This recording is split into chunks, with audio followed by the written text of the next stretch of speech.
देखिए।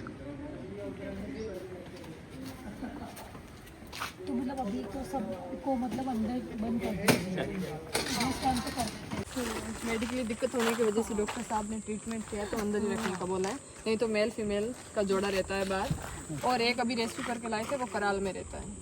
और उसकी वो अभी डॉक्टर ये साहब ने गेट के बाद परमिशन नहीं उधर दी कौन है। सा एरिया जाता है इनका? उधर सर हमारा एरिया है, जैसे पब्लिक वो नहीं आती, स्टाफ आता है पिंजरे चेक करने के लिए, मीट आने वाला तो वो वाला एरिया है।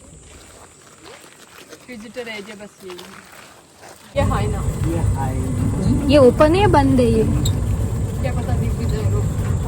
भाई, वैसे तो पनी है लेकिन एक तो मुश्किल है, एक दिख सकता है बाहर। नमस्कार दोस्तों, वेदांत सक्सेना नाम है हमारा और आप देखना शुरू कर चुके हैं इंडिया फर्स्ट नेटवर्क।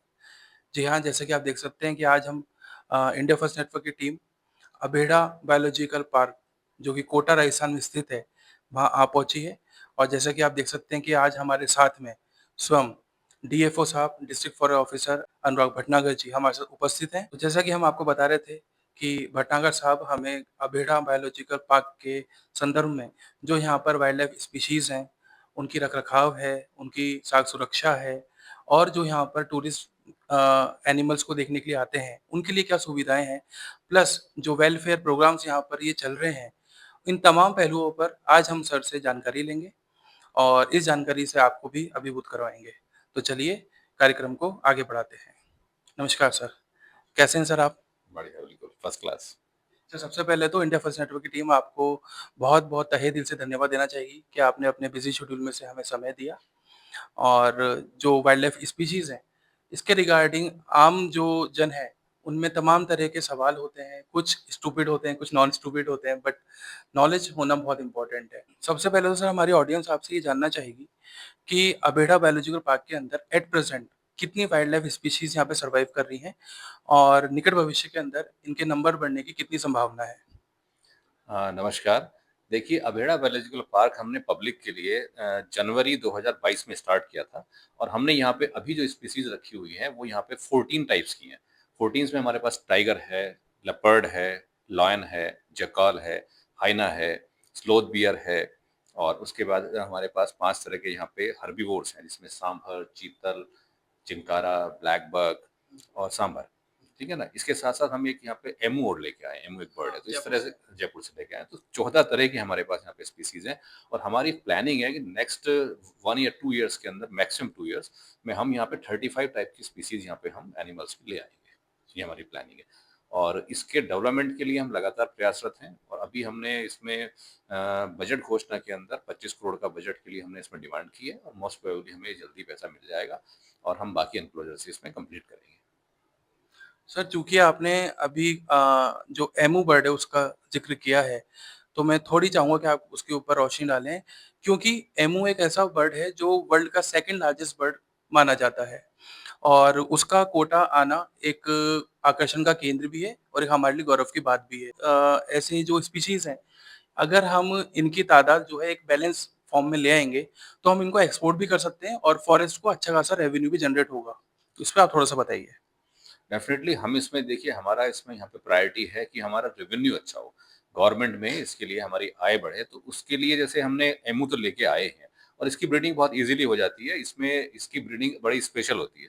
इसमें मेल-फीमेल का जैसे रहता है, तो जैसे जनरली आप देखेंगे जितनी बर्ड्स होती हैं, उसमें 99% बर्ड्स के अंदर मेल फीमेल को अट्रैक्ट करता है। जैसे आपने देखा होगा मोर डांस करता है फीमेल को अट्रैक्ट करने के लिए, पर इसमें जस्ट अपोज़िट होता है। इसमें फीमेल उसको अट्रैक्ट करने का प्रयास करती है और उसके बाद मीटिंग के बाद एग ले करती है। एग ले करने के बाद एमू के मेल का पूरी ड्यूटी शुरू हो जाती है और फीमेल का काम खत्म हो जाता है। यानी कि फीमेल सिर्फ एग ले करती है और उसके बाद जो मेल है वो उसपे उसको ब्रूड करता है, सेता है और उसमें से बच्चे निकालता है। बच्चे निकालने के बाद उनका पूरा लालन-पालन सारा वही करता है, फीमेल ओके, कुछ ओके। नहीं करती है।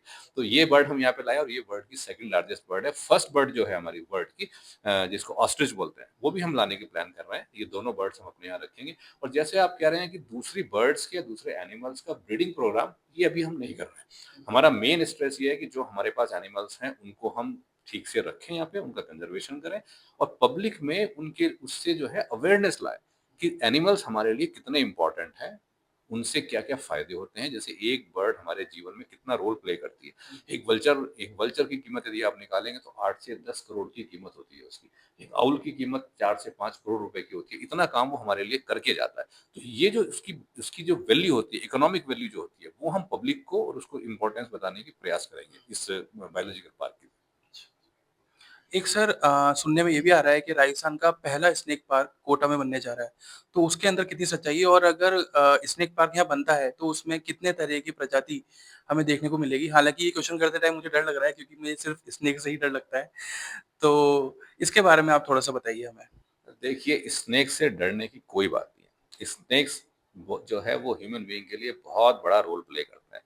वो हमारी बहुत हेल्प करते हैं, यदि स्नेक्स ना हो तो ह्यूमन बीइंग का सर्वाइवल बहुत मुश्किल होगा, बहुत सारे काम करते हैं। वो कैसे वो सर? करोड़ों अरबों रुपए के लिए अरबों काम हमारे लिए करके जाते हैं। देखिए, आज आप जितनी मेडिसिन्स खाते हैं, उसमें जितने भी आप सेडेटिव हैं, यानी कि जिसमें आपको बेहोश करने के लिए या आपको आपको मतलब डिफरेंट सॉर्ट ऑफ लेज़ीनेस लाने के लिए बहुत तरह की जो हम जब भी हमारा ऑपरेशन होता है तो बहुत तरह की दवाइयों की ज़रूरत पड़ती है। सुन्न करने के लिए और भी बहुत तरह की मेडिसिन्स होती हैं, कैंसर से लेके और बहुत छोटी-छोटी डिज़ीज़ में, उन सब में आपके स्नेक्स का वेनम यूज़ होता है।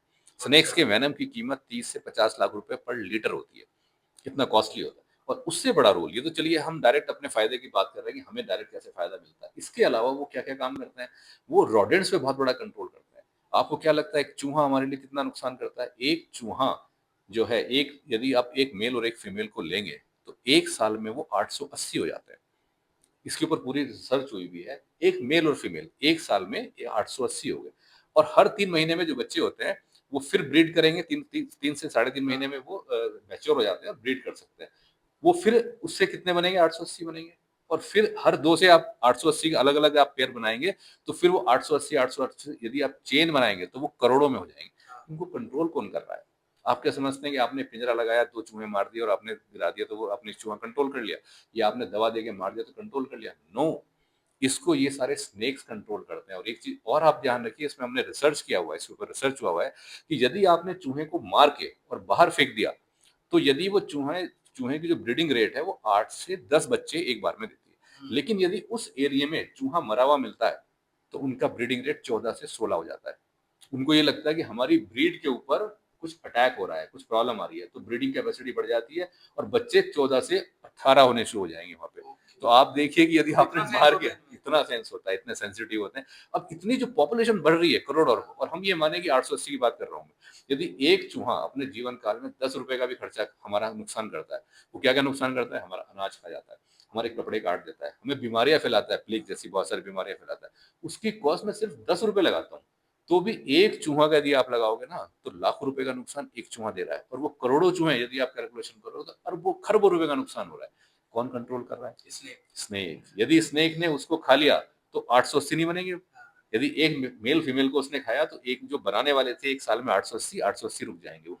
और जो 880 से और 880 चेन चलने वाली थी, वो पूरा रुक जाएगा। तो they are doing a very big role. Snakes का बहुत बड़ा रोल है एनवायरनमेंट कंट्रोल के अंदर।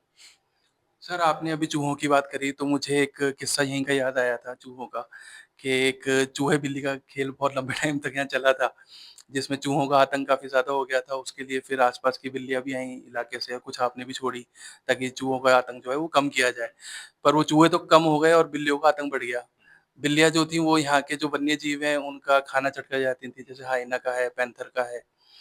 तो उसके लिए फिर आपने बिल्ली पकड़ो अभियान की शुरुआत करी। तो वो अभियान कैसा चला और कितना सफल रहा? देखिए एक्चुअली सबसे बड़ी प्रॉब्लम हमारी ह्यूमन बीइंग की है। यदि हम नेचर को नेचर की तरह चलने दें ना, तो कोई प्रॉब्लम ही नहीं आएगी। हम जहाँ ह्यूमन बीइंग का इंटरफेरेंस आ गया, वहाँ पे प्रॉब्लम क्रिएट होती ही है फिर। उसको जैसे आप हम कह रहे हैं ना कि भई स्नेक है, स्नेक्स को मत मारो, उनको चलने दो अपने हिसाब से। वो अपने आप उसको चूहे को पकड़ेंगे, चूहा अपनी सुरक्षा में जो करेगा करता है। और वैसे देखो तो चूहा इतना खतरनाक है हमारे ज़ू के अंदर कि एक चूहा हमारे लायन को भी मार सकता है। अब आप कहेंगे यार यू आर जोकिंग, ये तो मजाक की बात होगी, एक लॉयन को चूहा कैसे मार देगा, but it can kill it. कैसे? मैं आपको बताता हूँ। जैसे हम उसको मांस देते हैं, उसके जो नाइट शेल्टर होता है उसके अंदर हम रोज उसको मांस देते हैं और वो फिर खाता है, उसको बाहर चला जाता है, जो छोटा सा छोड़ देता है वो।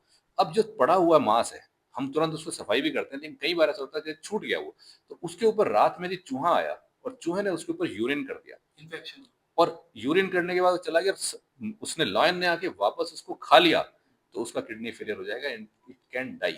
तो एक चूहा जो है वो लायन को मार भी सकता है। तो हमें बहुत अटेंटिव रहना पड़ता है कि भाई कोई भी वहाँ पे रोडेंट्स नहीं हो हमारे क्षेत्र के अंदर। और ये जो आप कह रहे हैं कि हम उसको बिल्ली से कंट्रोल कर लेंगे या बिल्ली उससे कंट्रोल कर लेंगे, ऐसे हमें कोशिश करनी चाहिए कि बायोटिक कंट्रोल हो पूरा पूरा। जैसे चिड़िया भी आप कहते हैं ना, एक गौरैया जो होती है वो इतना बड़ा रोल प्ले करती है। एक दिन में यदि आप उसकी जो एंटोमोलॉजिस्ट होते हैं, कीड़ा स्टडी करने वाले और जो बर्ड्स की स्टडी करने वाले, इन्होंने स्टडी करके देखा है कि एक गौरैया एक दिन में 240 कीड़ों को पकड़ के लाती है अपने बच्चों को खिलाने के लिए। सॉफ्ट बॉडीड इंसेक्ट्स जो सॉफ्ट बॉडी होती है ना, बिल्कुल कीड़े मकोड़े जो होते हैं, उनको पकड़ पकड़ के लाके बच्चों को खिलाती है। यदि एक गौरैया 240 को पकड़ रही है, यदि 1000 गौरैया मेरे इस क्षेत्र में हो तो 2,40,000 कीड़ों को एक दिन में मार देंगे। तो जब पहले हमारे यहाँ गौरैया खूब होती थी, हमारे जंगल के अंदर और शहरों में गौरैया होती थी, तो हमें इंसेक्टिसाइड का यूज कब करना पड़ता था। आज आप भिंडी उगाओगे, है ना, या आप लौकी या बैंगन उगाओगे, तो आपको इंसेक्टिसाइड के बिना आप वहां पे उगा नहीं सकते हो।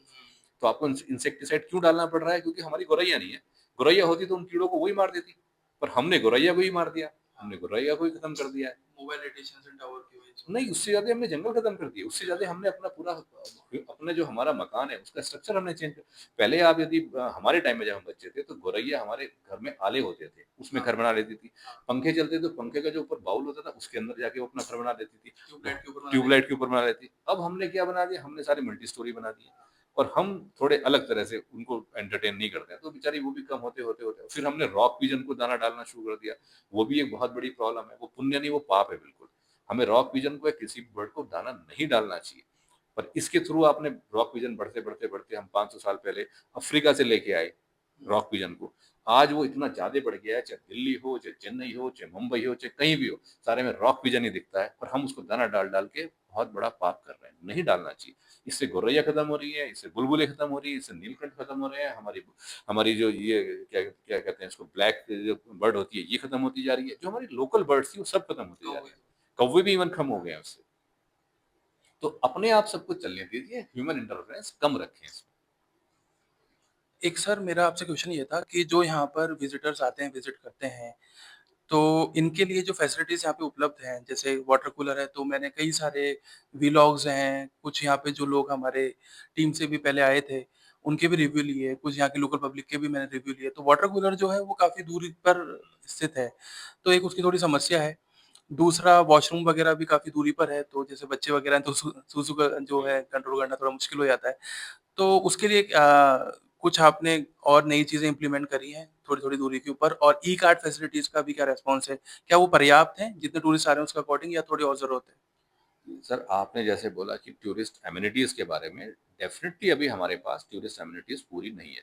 जैसे पॉइंट बाई पॉइंट मैं आपसे बताता हूँ। जैसे पहले नंबर पे हम बात करें कि जैसे टॉयलेट्स की, तो टॉयलेट्स हमारे पास अभी दो और दो चार हैं, दो फीमेल के लिए, छह हैं सॉरी, तीन फीमेल के लिए और तीन जेंट्स के लिए। लेकिन वास्तव में जितना बड़ा हमारा ये एरिया है, पूरा लंबा चौड़ा एरिया 143 हेक्टेयर का एरिया, उसके हिसाब से बहुत कम है अभी। तो हमारे पूरे प्रयास हैं, इसके लिए बजट मांगा जा रहा है, अभी हमारे पास बजट उपलब्ध नहीं है। जैसे ही हमें पैसा मिलेगा हम फर्स्ट प्रायोरिटी पे हम यहाँ पे टॉयलेट्स की फैसिलिटी रखेंगे, जिससे कि वो नीट एंड क्लीन रहे और ज्यादा सुविधाएं रहे वहाँ पे। अभी क्या है, काफी लंबा चलना पड़ता है तब वो उसको मिलता है। दूसरे नंबर पे आप कह रहे हैं वाटर कूलर्स, वाटर कूलर्स भी हमने लगाए हुए हैं, लेकिन फिर भी उसकी संख्या भी बहुत कम है। उसके लिए हम प्रयास करेंगे कि ज्यादा से ज्यादा वाटर कूलर्स लगाएं जो लोगों को आराम से उसमें मिल जाए। तीसरे बेंचेस जो आपने छोड़ा है, बेंचेस और शेड्स, वो भी अभी कंपैरेटिव कम है, वो भी हम, लेकिन ये सब चीजें क्या डिपेंड करती है बजट के ऊपर। अभी हम कंटिन्यूस इसके लिए डिमांड कर रहे हैं, बजट हमें मिलेगा तो हम सबसे पहले इन चीजों को वहां पे रखेंगे।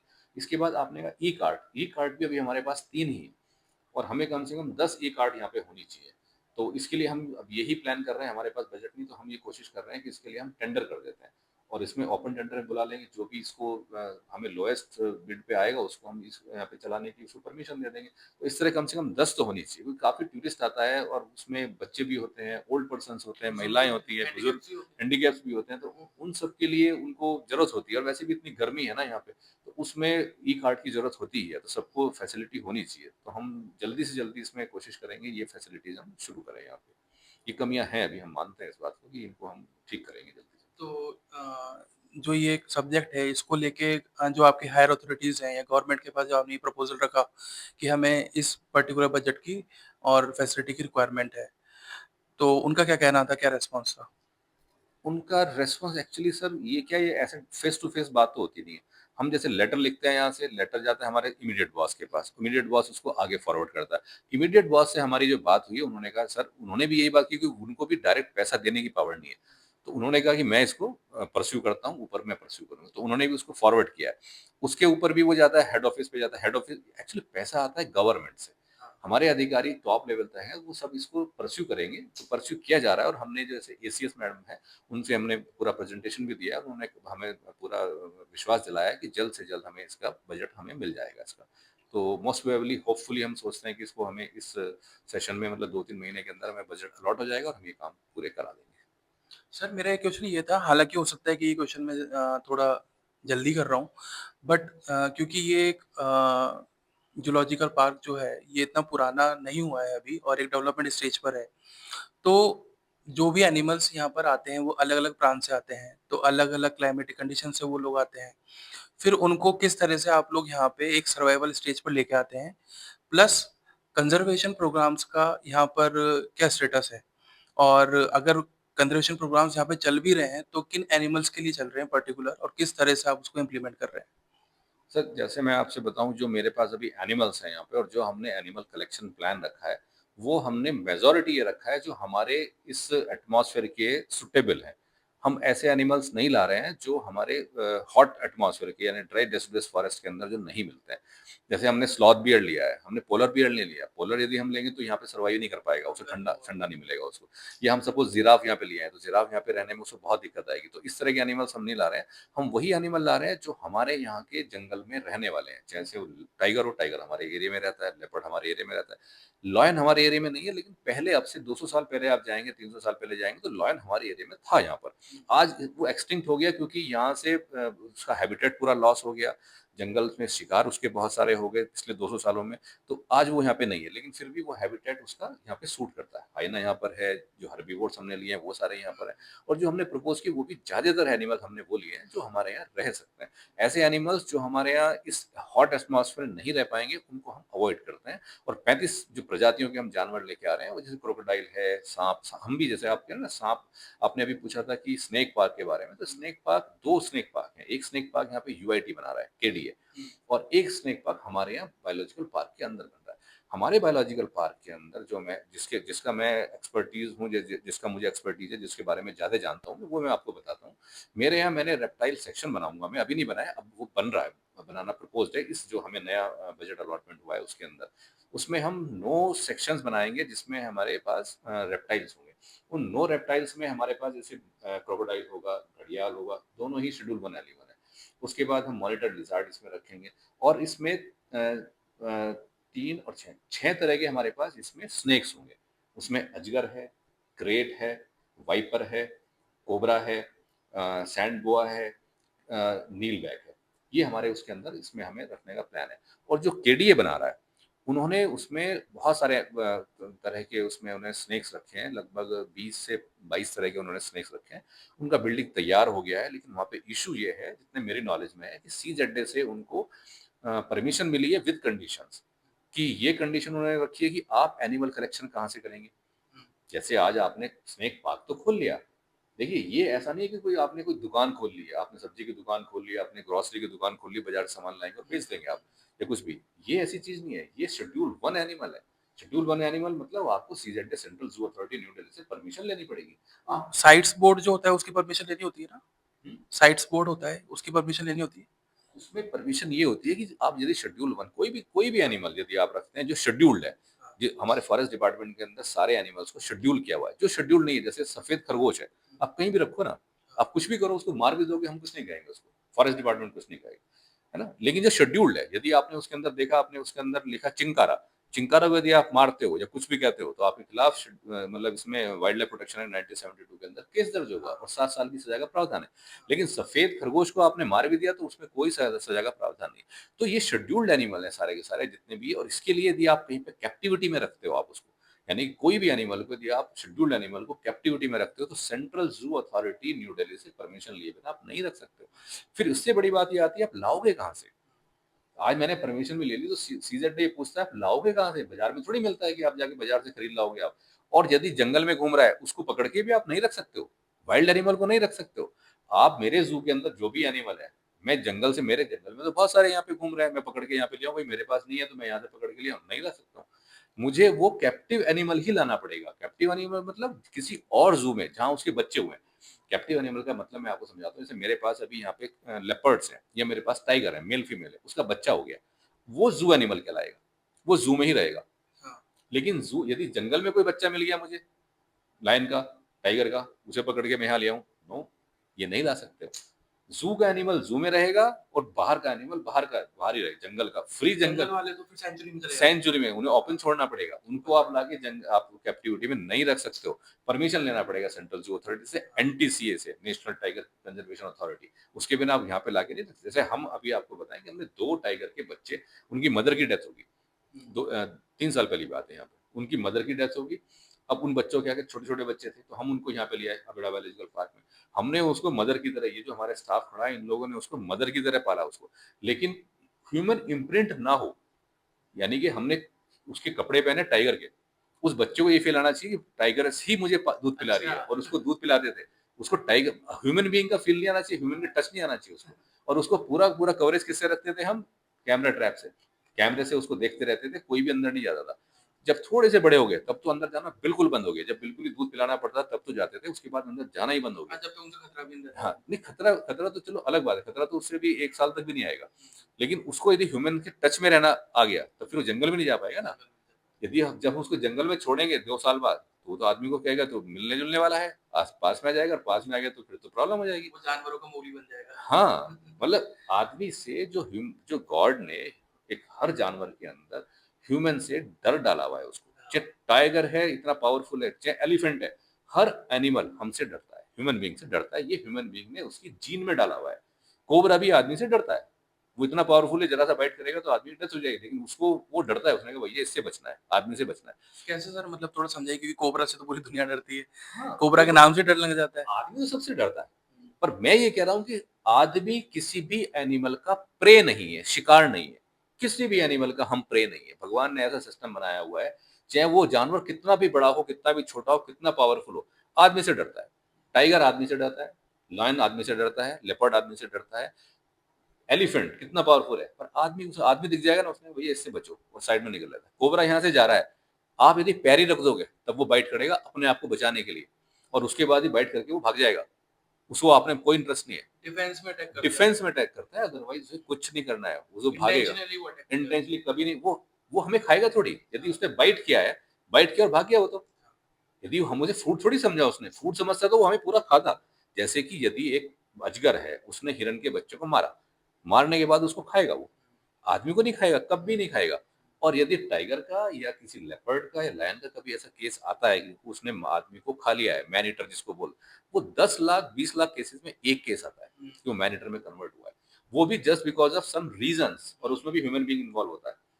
वो क्या होता है, कई कारण ऐसे होते हैं। कई बार जैसे यूपी के अंदर, मैं यूपी से बिलोंग करता हूँ, तो वहाँ पे क्या होता है, नदी में फेंक देते हैं लाश को। हाँ, मैंने भी सुना। हाँ, वो फेंक देते हैं, तो वो डेड बॉडी पड़ी हुई है, और कोई एनिमल ऐसा है, लॉयन सॉरी लेपर्ड या टाइगर, कि जिसके दांत टूटे हुए हैं, वो शिकार नहीं कर पाता। जंगल में आसान नहीं है सर्वाइव करना। एक लेपर्ड को, एक टाइगर को जब शिकार करता है तो 80 बार फेल होता है, वो 20 बार ही पकड़ पाता है। और एक गिलहरी को पकड़ने के लिए भी उसको बहुत मेहनत करनी पड़ती है। पर आप खुद बताएं कि आदमी को पकड़ने में कितनी मेहनत करनी पड़ेगी उसको। यदि जंगल में एक गिलहरी को पकड़ना है, लेपर्ड को, तो भागेगा, दौड़ेगा। बंदर को पकड़ना है तो कितनी मेहनत करनी पड़ेगी, भाग जाए, वहां ऊपर चढ़ जाएगा, वहां भाग जाएगा। और यदि ह्यूमन बीइंग है वहां पे, उसके लिए तो क्या करना पड़ेगा? कुछ भी नहीं करना पड़ेगा। वो सिर्फ रोर करेगा और आदमी खड़ा हो जाएगा और आपको मार सकता है। तो सर, जो वो आप केस बता रहे थे, उसके अंदर वो हैबिचुअल हो गया था कि भाई ह्यूमन बॉडीज को हाँ, जब उसको दांत उसके टूटे, उसे शिकार नहीं हो रहा, भूख लग रही है, उसको खाना कुछ मिल नहीं रहा है, डेड बॉडी कहीं से आई हुई सड़ी गली, अब वो भूखा है, उसको मांस मिल गया, उसने खा लिया। एक बार खाया, उसने कहा यहाँ पे मिल जाती है, दूसरी बार बॉडी है, उसने खा ली, तो उसकी समझ में आ गया यार ये बॉडी ऐसी है, और ये तो बड़ी है, मतलब टेस्ट भी सही है, सब कुछ है, और इजी है किल करना। अब नेक्स्ट टाइम सामने कोई आदमी आ गया, वो एकदम से अटैक नहीं करेगा। बाई चांस ऐसा मौका पड़ा कि वो अचानक इधर से जा रहा था, उधर से आदमी आ गया, टक्कर टाइप से हुई, अचानक उसने अटैक किया, और जब वो मरी गया, अब उसने उसको खा लिया। अब ये प्रोसेस शुरू हो। ये 10 लाख केस में एक बार होता है, ऐसा नहीं रूटीन में हो जाए। रूटीन में कभी नहीं होगा, वो मार भी देगा ना। अभी भी जो केस हुए हैं ना हमारे, उसमें उसने आदमी को खाया नहीं है, चाहे रणथंभौर का केस हो, चाहे कहीं का केस हो, उसने खाया नहीं है, मार दिया। होता क्या है, जो शावक होते हैं ना, जो बच्चे होते हैं टाइगर के, जब छोटे होते हैं तो माँ उसको सिखाती है शिकार करना। तो वो क्या सिखाती है कि जब भी कोई चीज आएगी, मूव करेगी, तो अपने को उसका हाथ लगाना है और भाग के पकड़ के उसको मारना है। लेकिन खाना नहीं सिखाया अभी उसने। अब वो छोटे बच्चे हैं, उसे कुछ भी मूवमेंट दिखेगा वो पकड़ लेगा। अब वहां पे क्या हुआ, जैसे कोई आदमी उस एरिया में जा रहा है, उन बच्चों को नहीं पता, उनको लगा ये क्या चीज है, वो भाग के जाके उसको पकड़ा। वो तो टाइगर है, गला पकड़ेगा तो 1 मिनट में मार देगा, वो तो मार दिया। लेकिन उसको ये नहीं पता वो खाना भी है, छोड़ के बैठा हुआ है वहीं पे, मार दिया। अब माँ आएगी, माँ उसको डांटेगी, ये क्या मार दिया तूने, ये नहीं मारना था भाई। तो वो उसको नहीं खाएंगे। आदमी को 99% केसेस में नहीं खाती। और पहले गांव में ये कहते थे, यदि रात में आप जंगल में निकलो ही मत जहाँ पे टाइगर है, और फिर भी जाना पड़ता है, तो आप अपने पीछे एक फेस मास्क यहाँ पे लगा लो, जिससे यदि मैं इधर से ऐसे जा रहा हूँ तो इधर से फेस दिख रहा है, टाइगर यदि पीछे से आएगा तो उसको दिखेगा मुझे देख रहा है, फेस दिखेगा, तो वो अटैक नहीं करेगा। वो गलती से होता है, कहीं आप ऐसे बैठ गए इस तरह से चुप के बैठे हुए, तो उसको लगेगा कि ये कोई 4 पैर वाला जानवर है, कोई बकरी बकरी है, तो वो आपको अटैक कर सकता है। वो गांवों के अंदर सर ऐसा भी होता है कि जैसे जो लेडीज फसल वगैरह के पर्पज से जाती हैं, तो जब वो झुकती हैं तो उनकी शेप ऐसी बनती है जैसे वो जानवर की हो, तो फिर उस कश्मकश के अंदर फिर वो शिकार करता है। तो शिकार करेगा, यहाँ से पकड़े। देखो ये भी एक चीज है। आप जंगल, हम कहीं हमने केस देखे, जब डेड बॉडी मिलती है तो हम देखते हैं कि भैया इसने इसने शिकार समझा है इसको, यही गलती से हो गया है। तो यदि यहाँ से पकड़ा है तब तो उसने उसको शिकार समझा है, इंटेंशनली मारा है। और यदि यहाँ से काटा, यहाँ से काटा, यहाँ से कहीं से भी काटा ना, तो उसने डिफेंस में किया है। देखो क्या होता है, जनरली जंगल में 99% एक्सीडेंट्स होते हैं। एक्सीडेंट्स किस तरह से होते हैं, जैसे फीमेल है, मान लो भालू है, भालू ने बच्चे दिए हुए हैं, और जब बच्चे होते हैं तो देखिए कोई भी माँ हो वो बहुत प्रोटेक्टिव होती है। हमारी मदर भी थे, हमारे बच्चे, हम जब बच्चे थे और हमारी मदर को लगे कि मेरे बच्चों को मारने आ रहा, तो वो दुनिया से डर सकती है, इजंट इट। अब वो फीमेल भी है, उसके बच्चे हैं, वो बच्चों को लेके बैठी है, वो छुप के बैठी है, और आप उधर से आ रहे हो, आपको ये नहीं पता कि यहाँ यहाँ पे कोई भालू है, या यहाँ पे जंगली सुअर है, या यहाँ पे कोई लेपर्ड है, और बच्चों के साथ बैठी है। आप बिल्कुल बिंदास आ रहे हो, वो ये समझ रही है कि मेरे बच्चों को लेने आ रहा है। अब वो एक लिमिट तक तो बैठी रहेगी, जब उसको लगेगा बहुत पास आ गया, वो भाग के आएगी और अटैक करेगी। But it's not thinking you as a prey. ये आपको शिकार नहीं समझ रही है कि मैं इसको मार के खाऊंगी। उसको ये लग रहा है ये मुझे, मेरे बच्चों को ना ले जाए, तो वो सिर्फ अटैक करेगी जोर से, और उसका एक अटैक, थप्पड़ मारना, कुछ भी करना, वो इतना होता है कि आदमी डेथ हो जाती है या बहुत बुरी तरह से घायल हो जाता है। तो हम कहते हैं कि इसने ये मैनिटर हो गया खा। वो मैनिटर नहीं हुआ, उसने तो मारा। भालू तो वैसे ही नॉन वेज होता ही नहीं बेचारा। भालू जो हमारा स्लोथ बियर है वो तो वेज है। हम यहाँ पे हमारे यहाँ रहता है, वो मांस खाता ही नहीं है। उसे तो शहद चाहिए, उसको तो दलिया चाहिए, ककड़ी चाहिए उसको, सारे फल खाता है वो तो वो आपको क्यों मारेगा। और it is a very good forest officer. यदि जंगल के अंदर कोई कुल्हाड़ी चला, ठक ठक ठक ठक की आवाज आ रही है, तो भालू यदि है उस जंगल में, वो आके थप्पड़ ला के जाएगा आपको। अच्छा। हाँ बिल्कुल। इसलिए हम तो कहते हैं कि हर जंगल में 1-2 भालू होने चाहिए। भालू है तो वहां पेड़ नहीं कटेंगे। हमसे बढ़िया फॉरेस्ट ऑफिसर है वो।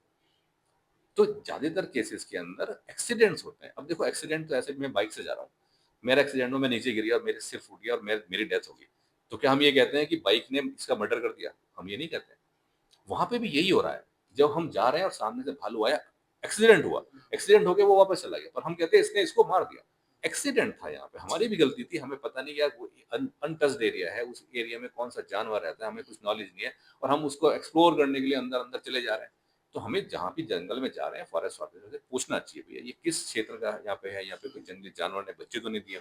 यदि बच्चे नहीं है तब वो कुछ नहीं कहती, तब तो अपने काम से काम रखेगी। लेकिन बच्चे हैं तब तो फिर देखिए वहां पे जाना रिस्की है। इसीलिए रणथंभौर में पैदल चलना मना है वहां पे, कि आप कहीं भी चलेंगे, बच्चे किसने दिए, और वो बच्चे सीख रहे हैं, शावक जो हैं वो पकड़ना सीख रहे हैं, उसमें आप भी आ सकते हो। तो हम क्यों पैदल चल रहे हैं वहां पे? हमें पैदल नहीं चलना चाहिए। क्या इसमें सच्चाई है कि भालुओं को आजकल आइसक्रीम खिलाई जा रही है और कूलिंग डाइट दी जा रही है? और क्या किसी वेटनरी एक्सपर्ट की देखरेख में ये किया जा रहा है? क्योंकि एक तरफ देखा जाए, एक पहलू तो ये बहुत हास्यास्पद पहलू है कि देखो भालू आइसक्रीम खा रहा है, लेकिन अगर हम उसकी स्वास्थ्य को देख के चलें, तो क्या उसके लिए वो ठीक है? देखिए, पहली बात तो ये है कि हमारे अभेड़ा बायोलॉजिकल पार्क के अंदर या किसी भी बायोलॉजिकल पार्क के अंदर जो भी खाना हम एनिमल्स को देते हैं, वो वेटरनरी ऑफिसर की सुपरविजन में ही देते हैं। कोई भी ऐसा नहीं है कि मैं चाहूँ या ये चाहे या वो चाहे कि जाके हम उसको कुछ खिला दें। No, that is not possible. मैं यदि चाहूँ कि मैं जाके आज भालू को कुछ खिलाना चाहता हूँ, किसी भी विजिटर को भी अलाउड नहीं है, हमें भी अलाउड नहीं है। उसको जो भी खाना मिलेगा वो वेटरनरी ऑफिसर डिसाइड करेगा, ये मिलना है वही दिया जाएगा। अब दूसरी बात ये है कि उसको जैसे आइसक्रीम की बात कराते हैं, तो आइसक्रीम हम जनरली खिलाते नहीं हैं। ये बात मानिए आपकी कि उसको इतना बड़ा भगवान ने कोट दिया है, ब्लैक कोट दिया हुआ है और धूप पड़ती है, गर्मी है।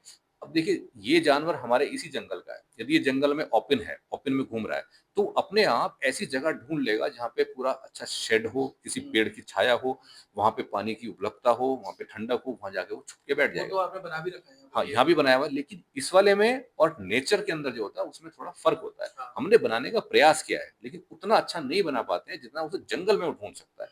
आप देखिए कभी भी किसी भालू को आप मीटिंग करते हुए कोई नहीं मिलेगा फ़ोटो। आप नेट पे भी ढूँढेंगे ना आपको सब पे मिल जाएँगे। आपको टाइगर का मीटिंग वो मिल जाएगा वीडियो आपको, आपको लेपर्ड का मिल जाएगा, भालू का नहीं मिलेगा। कि भालू बहुत ही जिसे कहना चाहिए ना कि शाई नेचर होता है। और वो माँद के अंदर रहता है। माँद मतलब बहुत गुफ़ा होगी उसके अंदर जाके रहता है वो, ठंडा होता है वहाँ पे। तो उसको आइसक्रीम खाने की बेसिकली ज़रूरत नहीं है ना? और वो शाई नेचर है, छुप के रहता है बिल्कुल हर जगह। अब यहाँ पे हमने उसको पब्लिक को दिखाने के लिए भेजा है, अवेयरनेस के लिए, पब्लिक में अवेयरनेस लाने के लिए हमने भालू को यहाँ पे रख लिया। उतनी ठंडक हमने कोशिश की, अंदर तो हमने उसके डक्टिंग भी की हुई है जहाँ पे रहते लेकिन जब बाहर लगते बाहर तो डक्टिंग कर नहीं सकते, वहाँ तो एसी नहीं लगा सकते। तो खुले में जब गर्मी रहती है तो कभी-कभी डॉक्टर साहब को लग सकता है कि यार आज बहुत गर्मी लग रही है, इसको परेशानी हो रही है, तो कुछ ठंडा दे दो। तो ठंडे में कभी उन्होंने आइसक्रीम दे दी होगी पर I am personally not convinced कि उसको हमें देना चाहिए। पर डॉक्टर साहब यदि दे रहे हैं तो कोई ऐसा वो नहीं। वो उनको लगा होगा कभी कि भई हाँ, इनको आज ज़्यादा गर्मी लग रही है तो जैसे ब ठंडा पानी पीते हैं, हमें भी थोड़ा रिलैक्सेशन मिलता है। बहुत गर्मी है तो ठंडा पानी पी के तो इस तरह से उन्होंने कभी दिया हो, तो कभी-कभी देते हैं वो, मुझे भी पता चला था। लेकिन उसमें कोई ऐसा वो नहीं है कि भई हम जंगली जानवर को आइसक्रीम दें तो ज़्यादा लॉजिकल नहीं है मतलब वो। जी। हाँ, ठीक है, मतलब उसका कुछ नेगेटिव इम्पैक्ट नहीं दिखा होगा उनको तो उन्होंने दे दी वो। लेकिन कोई भी चीज़ देते हैं तो डॉक्टर से पूछे बिना नहीं। हाँ। सर एक क्वेश्चन मेरा इल्लीगल जो शिकार होता है जानवरों का उसके ऊपर है।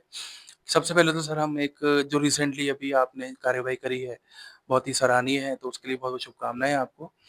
और मैं अपनी ऑडियंस को भी बताना चाहूँगा कि जो शेरगढ़ सेंचुरी है और जो इल्लीगल पोचिंग एरिया था वो और वहाँ पर 3 शिकारी जंगली सूअर का शिकार करके, उनको मार के, उनकी निर्मम हत्या करके और फिर उनकी पोचिंग करके तस्करी करने के लिए वो पहाड़ी की तरफ से जा रहे थे। तो सर के जो स्टाफ के लोग हैं वो भी वहाँ पे आस-पास घूम रहे थे तो उनको लगा कि भई यहाँ पे कुछ हलचल है।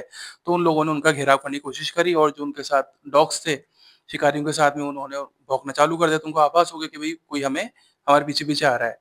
तो उसमें से 2 तो शायद भाग गए थे, है ना? नाले में भाग गए थे, है ना? और एक जो थे वो बुज़ुर्ग थे जो कि उनके पिताजी थे, वो वहाँ पे पकड़ में आ गए। तो सर ये जो पूरी कार्रवाई थी, इसकी किस तरह से आपने प्लानिंग करी? और किस तरह के चैलेंजेस आपको फेस करने पड़े? क्योंकि क्या होता है कि उनके पास तो देखो सब तरह के हथियार थे, है ना? कट्टा था, कारतूस था, बंदूक वगैरह सब तरह के जो भी आपने जब्त की हैं चीज़ें। और जब कोई एक ऐसा अपराधी जो सिर्फ़ अपने व्यापार के लिए और अपने लोभ के लिए निर्जीव जो मतलब जो जानवर होते हैं, उनकी भी हत्या कर देता है, तो उनके लिए हमारे ऊपर अटैक करना कोई बड़ी बात नहीं है। But as a government servant आप देखते हैं कि भई जब तक हमारे ऊपर कोई अटैक नहीं कर रहा, तो आप भी उसके एनकाउंटर नहीं करते उन चीज़ों का। तो इस तरह के चैलेंजेस आप कैसे फेस करते हैं? उस कार्यवाही के अंदर कितनी कड़ी मेहनत आपको करनी पड़ी? मैं चाहता हूँ कि जो एक आपकी ब्रेवरी है, इसके किस्से ऑडियंस सुने। देखिए मैं आपको बताना चाहूँगा कि हमारे पास 2 सेंचुरीज़ हैं, जैसे भैंसुरगढ़ सेंचुरी, शेरगढ़ सेंचुरी और हमारा अबेड़ा वाला, कोटा वाला एरिया जो है। तो हमारे पास जनरली शिकायतें आती रहती हैं और हमें ये आभास भी है कि भई जंगल के अंदर ये कभी-कभी शिकार करते हैं। जैसे उसके अंदर जंगली सूअर हो गया, बहुत अच्छी मात्रा में काफ़ी पॉपुलेशन है। हिरन वहाँ पे खूब है हमारे पास, वहाँ पे ब्लैक बक है, चिंकारा है, सांभर है, नीलगाय है। इसके साथ-साथ खरगोश, बहुत सारे हैं वहाँ पे, खरगोश का भी लोग बाग शिकार करते हैं। तो हम लगातार विजिलेंस किया हुआ है हमने, कोशिश करते हैं। लेकिन देखिए एक शिकारी जो है ना, वो भी बहुत बड़ा फॉरेस्ट ऑफिसर होता है। वो हमसे ज़्यादा जंगल में घूमता है। दूसरी बात ये कि मेरा पोस्टिंग कभी यहाँ पे हो रहा है, कभी वहाँ पे हो रहा है, हमारा ट्रांसफर होता रहता है। वो बंदा बचपन से वहीं है, उसको वहाँ के रास्ते के चप्पे-चप्पे याद हैं। एक ही एरिया में एक ही एरिया में पला पला बड़ा एक है। ही उद्देश्य रहा है एक ही उद्देश्य है उसका, उसको बचपन से देख रहा है कि यहाँ से कौन-सा जानवर जाता है वहाँ। और मैं ड्यूटी करता हूँ, तो मैं सुबह जाता हूँ तो 8 घंटे की ड्यूटी करता हूँ, 8 के बाद दूसरी ड्यूटी हो जाती है। लेकिन वो बंदा उसको पता है कि कहाँ से कैसे निकल तो मेरा सिर्फ कहने का मतलब ये है कि हमें बहुत दिमाग लगाना पड़ता है, बहुत होशियारी लगानी पड़ेगी, तभी हम उनको पकड़ पाएँगे। उनके लेवल पे जाके हमें सोचना पड़ेगा कि ये कैसे करते हैं इस काम को। तो हम इसके लिए लगातार प्रयासरत थे और हमारी टीम में वहाँ पे अनीता चौधरी जी हैं, बच्ची है वो फॉरेस्ट गार्ड है, बहुत अच्छे ऑफिसर हैं, मतलब बहुत मेहनत करते हैं वो। उनको अभी हमने किशनपुरा नाके का चार्ज दिया था, तो उनको काफ़ी ये हमने प्लानिंग की थी, भई कैसे इनको पकड़ेंगे। वहाँ पे तेंदुपत्ता गश्त भी होती रहती है हमारी, वो तेंदुपत्ता अवैध रूप से टूटना नहीं चाहिए, तो उसके लिए गश्त करते हैं। और हमारे पास नए जो वन रक्षक आए हैं, वो भी काफ़ी एनर्जेटिक हैं। जैसे ये लोग हैं, ये नए बच्चे हैं अभी, काफ़ी एनर्जेटिक हैं इनको, तो इनको पूरा टीम बनाया हमने और रेगुलर रात और दिन, तो हमने उसको कंट्रोल तो कर लिया कि वो शिकार नहीं कर पा रहे, ये तो कर पा रहे थे, पर उसको अरेस्ट नहीं कर पा रहे थे। वो कभी इक्का-दुक्का कर भी लेते हो, आई डाउट कि भई मैं ये नहीं प्रॉमिस करता कि 100% हमने किया। पहले भी किया होगा, बिल्कुल। तो अब इस दिन जब ये वहाँ पे तेंदुपत्ता की गश्त करने जा रहे थे, तब इन्होंने क्या किया, डॉग को छोड़ देते हैं। डॉग पीछे-पीछे भागता है, तो वो कोई आदमी तो पकड़ नहीं सकता और निशाना भी ऐसा नहीं एकदम से गोली चला के मार देंगे। तो वो डॉग उसको पकड़ता है जाके। और जब वो डॉग पकड़ लेता है तो भाग के आते हैं और चाकू से उसकी गर्दन या कुछ भी मार देता है। बहुत ही मतलब खराब वो है। तो इस तरह से इन्होंने वहाँ पे इनको सूचना भी लगी थी अनीता जी को, तो ये वहाँ पे अपनी टीम के साथ पहुँच गई और उन्होंने इनको घेर के, लेकिन वो 2 आदमी जो थे फिलहाल फरार हैं, पर वो जल्दी पकड़े जाएँगे, ज़्यादा देर नहीं लगेगी उनको पकड़ने में, 1-2 दिन में आ जाएँगे अरेस्ट में। उनका जिसको हमने पकड़ा था उसका चालान किया गया और उसको हमने जेसी जुडिशियल कस्टडी में उसको 12 दिन के लिए भेज दिया। मैं यहीं पे एक चीज़ और बताना चाहूँगा, आपसे लगभग 6 महीने पहले की बात है, हमने 5 और यहाँ पे पकड़े थे। उसमें क्या था, हाथाजोड़ी होता है।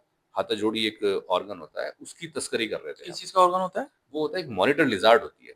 हाँ। एक इतनी बड़ी छिपकली कह सकते हो गोहिरी आप, की तरह। गोहिरी, राइट, गोहिरी इज़ द राइट वर्ड। उसका प्राइवेट पार्ट होता है, मेल का। तो उसको वो मारते हैं, उसका वो पार्ट निकालते हैं और उसको हाथाजोड़ी बोलते हैं। उसको बेचते हैं, वो काफ़ी कॉस्टली बिकती है। अब पता नहीं किसी ने, बेवकूफ़ ने, किसी ने फैला दिया कि साहब इसको रखते हो तो पैसे आते हैं घर में। अब देखिए आपसे इससे कितना बड़ा क्राइम हो रहा है। मतलब एक मॉनिटर लिज़ार्ड को, जैसे हम सामने जा रही है मॉनिटर लिज़ार्ड, हम एक्सपर्ट हैं वाइल्ड लाइफ के, लेकिन मैं कह नहीं सकता ये मेल है या फीमेल है। देख के नहीं बता सकता मैं, जैसे आप देखो छिपकली तो आप बता थोड़ी सकते हो मेल है फीमेल है। फीमेल का तो साइज़ सर थोड़ा साइज़ बड़ा होता है। पर वो बच्चा भी तो हो सकता है। हाउ कैन यू से कि छोटा साइज़ है तो फीमेल है? भई वो तो कंपैरेटिव होगा ना। यदि मेल इतना बड़ा है, फीमेल इतनी है, तब तो आप कह सकते हो। फीमेल का साइज़ शायद बड़ा होता है मेल से ना? बिल्कुल बड़ा छोटा है, लेकिन हाँ। बड़ा छोटे की डेफिनेशन तो कंपैरेटिव होगी ना वो सर। तो एक, हाँ, एक यदि आपको यहाँ पे कोई एवरेज जा रही उसका है, साइज़ पता होगा तो उसके बिल्कुल, अकॉर्डिंग आप तो यहाँ अब आपको क्या पता है कितनी कितनी उम्र है इसकी? यदि ये छोटा है, बच्चा बच्चा तो इतना ही पैदा होगा, फिर इतना बड़ा होगा, फिर इतना बड़ा होगा, फिर इतना बड़ा होगा। तो आप ये कैसे कह सकते हो कि ये मेल है, फीमेल है? ये नहीं, नहीं कह सकता कोई भी। हम एक्सपर्ट हैं, हम नहीं कह सकते।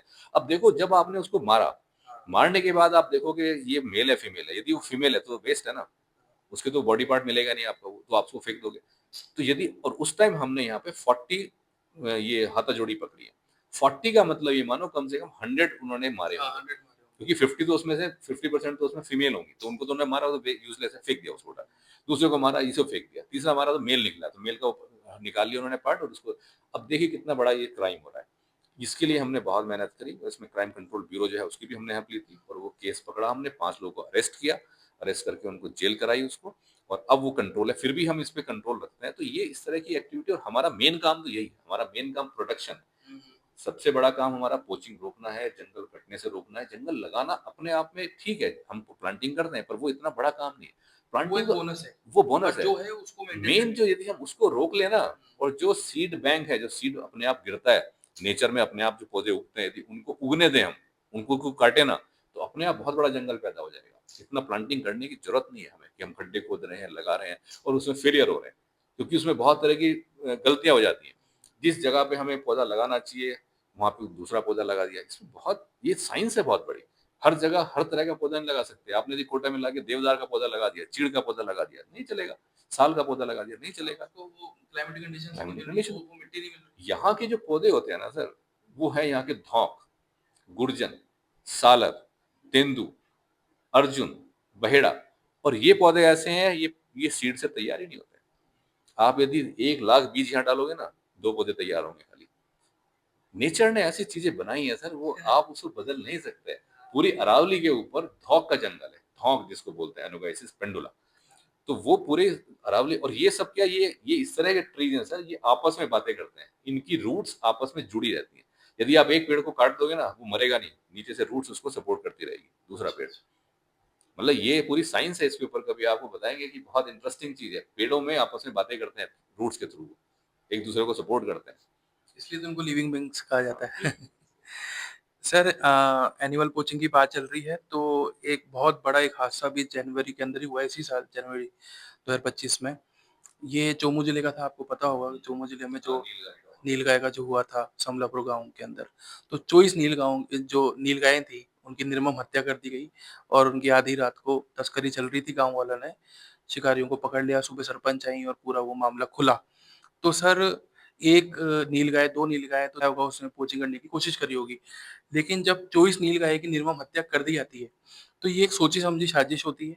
बिना लोकल सपोर्ट के ये हो नहीं सकता और मे भी हो सकता है कि कुछ पॉलिटिकल सपोर्ट भी हो, क्योंकि नंबर बहुत ज़्यादा है और निर्मम हत्या इस तरह से कि सर हम उसको देख नहीं सकते।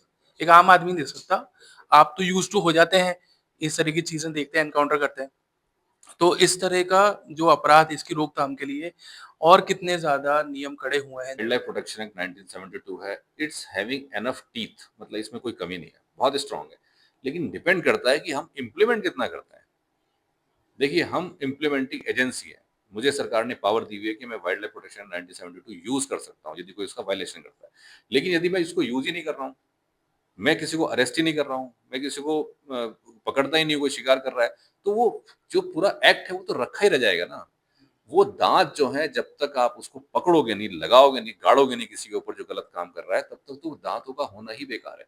तो वाइल्ड लाइफ प्रोटेक्शन एक्ट 1972 अपने आप में स्ट्रांग है, उसको कोई जरूरत नहीं है। मुझे नहीं पता कि वहां पे जो भी आप बता रहे हैं कि वहां पे किस तरह का, लेकिन एक चीज श्योर है, मैं तो इतना जानता हूँ, मेरे क्षेत्र के अंदर शिकारी की हिम्मत नहीं होनी चाहिए कि वो जंगल में एंटर भी करे। यदि मेरा स्टाफ तैनात है, रेगुलर ड्यूटी कर रहा है और कोई भी आदमी कुछ भी तरह, किसी भी तरह का वहां पे एक्टिविटी करता है और मेरा स्टाफ सजग रह के उनको पकड़ता है, तो इस तरह की एक्टिविटी हो ही नहीं सकती है। मैंने आपसे निवेदन किया कि अभी हमने जो सुअर वाला जो केस पकड़ा है, तो वो just because of this thing कि हमारी टीम रेगुलर वहां पे गश्त करती है, घूमती रहती है, और हमने ये बोला हुआ है कोई भी आदमी हो, कितनी बड़ी पोस्ट पे हो, उसकी गाड़ी को रोक के उससे पूछो कि यहाँ पे क्यों आए हो आप, सेंचुरी के अंदर एंट्री कैसे करी आपने, तो वो बताएगा।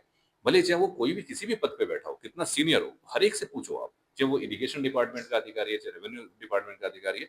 तो यदि आप इस तरह से कंट्रोल रखते हो तो ऐसी घटनाएं नहीं होंगी। और यदि शिकारी को डर ही नहीं है, उसको लगता है कहीं चले जाओ, कोई पूछता तो है ही नहीं यहाँ पे, तो फिर कोई भी घटना घटित हो सकती है। तो हमें सजग रहना और स्टाफ को इसके लिए सेंसिटाइज करना बहुत जरूरी है। रेगुलर ट्रेनिंग्स भी होनी चाहिए। कई बार ऐसा होता है सर कि आपने जैसे सुअर पकड़ा, अब जैसे वहां पे रेंज ऑफिसर, उसने पूछा सर अब इसका क्या करें, डेड बॉडी का क्या करें, तो हमें ये सब ज्ञान होना चाहिए, इसकी ट्रेनिंग होनी चाहिए। यदि सुअर मार दिया उसने, अभी यदि मैं इसको जला दूं, जलाना तो पड़ेगा। आप 1 दिन रख लोगे, 2 दिन रख लोगे तो स्मेल आने लगेगी, तो जलाना पड़ेगा। कोर्ट भी उसमें डिसीजन देगा। आपने इसको जला दिया सपोज, और आपने उसका सपोज विसरा नहीं लिया, विसरा का मतलब उसका मांस लेके रख के और आपने WII देहरादून नहीं भेजा उसको, तो क्या होगा, जब हम कोर्ट में जाएंगे तो वकील साहब ये कहेंगे साहब ये फॉरेस्ट डिपार्टमेंट ने नकली केस बनाया है, ये तो अपने घर में बाजार से सुअर का मांस खरीद के लाया था, बाजार में बिकता है देसी सुअर जो होता है, और इन्होंने उसको जबरदस्ती पकड़ के ये तो ब्लैकमेल कर लिया, रिश्वत मांग ली, फला मांग ली, कुछ भी इल्जाम लगाएगा वकील साहब हमारे ऊपर या कोई भी जो वहां पे कोर्ट में होगा, हम प्रूव नहीं कर पाएंगे क्योंकि बॉडी तो हमने जला दी। अब यहाँ पे इंपॉर्टेंट रोल आता है कि आपने विसरा ले लिया उसका, विसरा आपने WII देहरादून भेज दिया, जो चाकू से उसने मारा हुआ है उसके खून के सैंपल चाकू के साथ आपने WII देहरादून भेजे हैं, वहां से रिपोर्ट आएगी।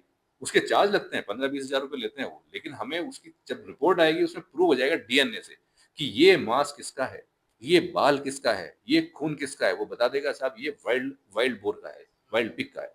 तब हम कोर्ट में उसको पेश करेंगे, साहब ये रिपोर्ट लीजिए, तब उसको पक्का उसको सजा होगी। जो ये मांस का टुकड़ा था जिसकी रिपोर्ट आई है, विसरा रिपोर्ट, वो यहाँ के लोकल सुअर जो यहाँ पे माइग्रेट करते हैं उनकी है या जंगल की है, जंगल वाले सुअर की है? ये लेबोरेटरी में टेस्ट हो सकता है, मैं नहीं कर सकता उसको टेस्ट, क्योंकि उसमें बहुत बारीक होता है वो DNA निकालना उसका। देखिए आज इतना साइंस डेवलप हो गया है कि यदि एक एक केस हमने पकड़ा था भैंसरोडगढ़ के अंदर, उसमें तो वो खाना बना रहे थे, वो उसमें सब्जी बन रही थी उस टाइम में सुअर के मांस की, हमने वो सब्जी उठा के लाए हैं वहां से। अच्छा। उसका सैंपल, हाँ तो वो वो हमने तो बहुत टफ हो गया होगा उसको देख। वो तो कह रहा था मैं तो अपना बकरा बना रहा हूँ, हमने कहा नहीं ये तो सुअर है। तो हमें पूरी सूचना थी, हमारे पास हमारा मुखबिर था कि सर, लेकिन वहाँ पे पूरा माहौल, मतलब सारे गांव वाले हमारे खिलाफ हो गए, हमने कोई नहीं खिलाफ हो गया, अरेस्ट करके लाए हम उसको, और वो हमने सैंपल भेजा WII देहरादून, वहां से आया कि ये जंगली सुअर का मांस है, और कोर्ट में चालान किया हमने उसको सजा हुई वहां पे।